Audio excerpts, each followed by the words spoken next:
Well, friends, Medicare and Social Security are now being discussed by both Republicans and Democrats. But will additional funding be enough to save these important programs? New data shows that even if lawmakers finally reach a deal, some beneficiaries may see much smaller checks over time. Friends, please make sure that you watch until the end of this video, especially if you are a retiree or a senior. Also, to say thank you for being part of this community and for joining me here every day. I will be announcing 2 new winners next Friday for the Walmart gift card giveaways. If you'd like to enter, friends, all you have to do is subscribe to my channel, click and like several of my videos, and then comment below the keyword of each video that you watch. My friends, the more videos that you watch and then leave a comment on, the greater your chances of winning the weekly giveaways. Republicans and Democratic leaders have both vowed to leave Medicare and Social Security alone as a debt ceiling fight rears up. But will that really save our nation's 2 most important entitlement programs? Currently, the trust funds of both programs face great shortfalls, as a number of retired Americans have vastly outpaced the program's dedicated tax revenue to fund its promised benefits, threatening the future of each of these programs. And doing nothing could ensure its complete downfall. Social Security is projected to be insolvent in about a decade.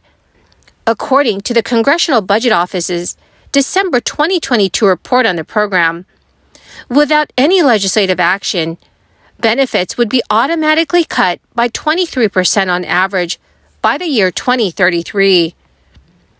Intervention to rescue the program has happened before.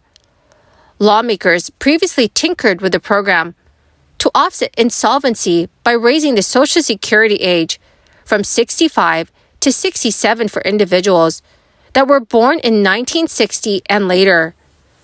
The latest report shows that while Medicare's hospital insurance program trust fund reserves are projected to be depleted by the year 2028, the incoming payroll taxes and other revenue will be sufficient to pay for 90% of Medicare hospital insurance costs that same year. However, the program is still set to face more severe shortfalls, which may shrink the amount of coverage that beneficiaries receive. So in an effort to reform Medicare, then House Budget Committee Chairman Paul Ryan proposed converting Medicare to a premium support voucher system from its guarantee of coverage. The proposal, which critics say would have burdened beneficiaries with a substantial amount of the program's costs, never passed in Congress. The foreboding forecast has not been a mystery. For years now, budget experts and fiscal analysts have discussed how to address the projected shortfalls of both entitlement programs. A wide group of individuals has proposed policies to address the expected shortfalls for both of these programs, but lawmakers have yet to agree on a plan to follow. Among some of the proposals for Social Security, according to the Nonpartisan Committee for Responsible Federal Budget, are slowing the benefit growth for some earners and raising the retirement age from 67 to 68 or even 70 years old. Reduce the percentage of initial benefits, increase the rate of payroll taxes, which is a primary source of Social Security funding, and increase the amount of wages that are subject to be taxed for the program. Many proposals to prevent shortfalls for Medicare include ending the program's overpayments to pharmaceutical companies for prescriptions for low-income individuals. They also propose increasing funds to prevent and detect fraudulent and wasteful spending. Lawmakers also support increasing the program's payroll tax rates and expand taxes on those currently excluded. As the number of beneficiaries grow, both programs have to find ways to either increase revenue or other ways to decrease costs to avoid any such shortfalls, gaps in coverage, and ensure sustainability. Following the disagreement between President Biden and Republicans over the future of Social Security and Medicare, Party leaders on both sides of the aisle have vowed not to touch the two entitlement programs, especially as the parties face mounting pressure to reach a deal on the debt ceiling. But beyond promises not to touch both programs, leaders have yet to say how to address the program's challenging futures. During his presidential campaign, Biden ran on protecting and strengthening Social Security and Medicare, and in the days following his second State of the Union address, has pushed the programs to the forefront.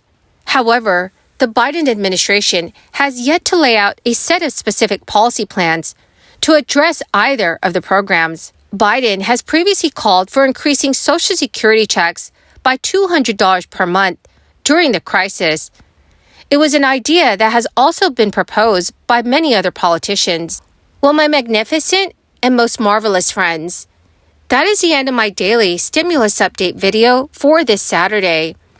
Thank you so very, very much, my friends, for being part of this community and for joining me here every day. I will be announcing 2 new winners next Friday for the Walmart gift card giveaways. If you'd like to enter the weekly giveaways, simply click and like several of my videos, and then do comment below the keyword of each video that you watch. My friends, the more videos that you comment on, the greater your chances of winning the weekly giveaways. Thank you and have a very wonderful and very blessed weekend.